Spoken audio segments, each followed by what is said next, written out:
I'm going to make a bold claim. Racism is something that I think is so ingrained in the world today. What in our modern world, even for things that happened back then, some will say that racism is never going away. When I can find people younger than me who knew how to discriminate, racism isn't going away. What I do believe, though, is that generation upon generation will start to slowly fade, and people who are that way will become an anomaly. That's not what I wanted to talk about today. I wanted to get into the instances in which food can be used as an excuse to taunt and mess with people, right? I was watching a YouTube channel called Convicts. I think that was the name.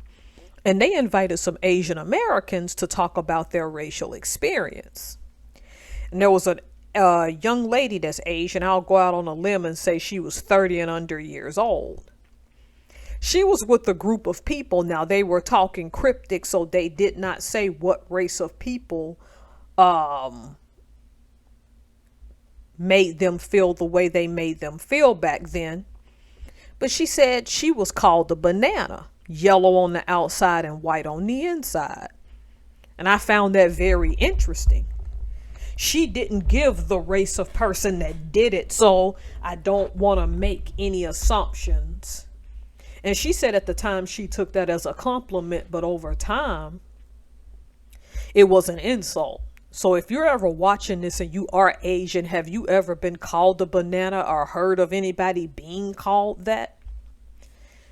See, we have our equivalent in the black community called an Oreo. And I can tell you right now, black people do that to themselves. I believe this is an internal thing.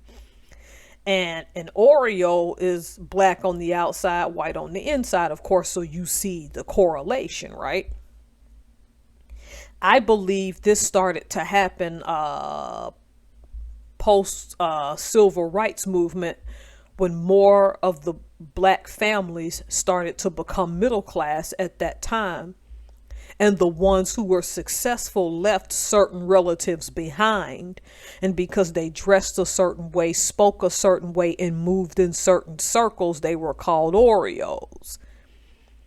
This was at the same time at the onset of affirmative action in those days, when black people in higher numbers for the first time started to attend Ivy Leagues.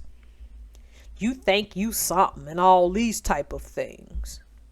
See, growing up in Alabama, I heard the term Oreo, but even me being ultra picked on and easy, I don't want to say easy to pick on, but I was easily hurt in those days.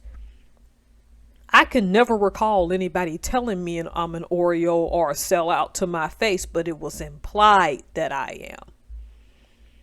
I want to give a good example of how it was implied that I was. I served with a guy who got out on a medical discharge. We were good friends the entire time. I hadn't spoken to him in years. I need to reach out, see how he's doing, because he's got to be going on 60 something, whereas in a couple of years I'll be 50. So he grew up on the south side of Chicago. He was an only child, and his daughter was still in high school at the time, I think, just getting ready to go off to college. So I called, and of course he's living with his father, who's a widower, and he's in his childhood home.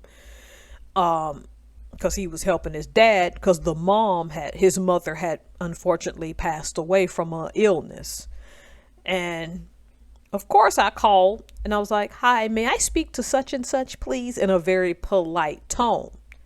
Phone just went bam, clicked off, right? So I don't remember if he called me back or I called him back, but I felt like I had offended his father. It's like, he hung up on you because you sound like a white girl. That's what he told me. And I can remember asking him, "Does your father hate white people?" And he never would confirm or deny that, or he skated around it, understandably, because he's going to protect his father, whom grew up in that generation in Chicago and can remember that racism. So I respected that. We went on, talked for more than an hour. Then I let him go and I went and did my thing. Don't remember what I went and did. I was still living in base housing at the time because I'm now a Navy wife and out of the Navy. My husband was serving. The fact that his father thought that I sound too polite implied that he thought that I wasn't acting black enough. And I wasn't going to put my friend on the spot, right? But at the same time, I had built a resilience because it had been hinted to me for so long that people assumed I acted like an Oreo without telling me. It's this internal thing. I can say with foundational black Americans, it started with that influx of black people going to Ivy Leagues and the influx of the middle class and our new way of entering ourselves into society post civil rights movement. But when the young lady said she was called yellow on the outside and white on the inside, it got me to thinking. Why is it that politeness, manners, and respect are associated with whiteness? Why is it that to prove we are our race, we have to act a certain way when it's clear that no race, no group, no ethnic group, or no group, even white people for that matter, are a monolith? This was more of a rant, and I just wanted you guys to put your personal stories in the comments section about being an Oreo, or if you were ever called a banana. Because I had never heard that, and I just found it like interesting that she said this thing. Well, that's the question I'm going to leave you with. Why is it that having good grammar and manners and politeness, why are those things associated with whiteness? All right. Thank you all for listening. Have a great day.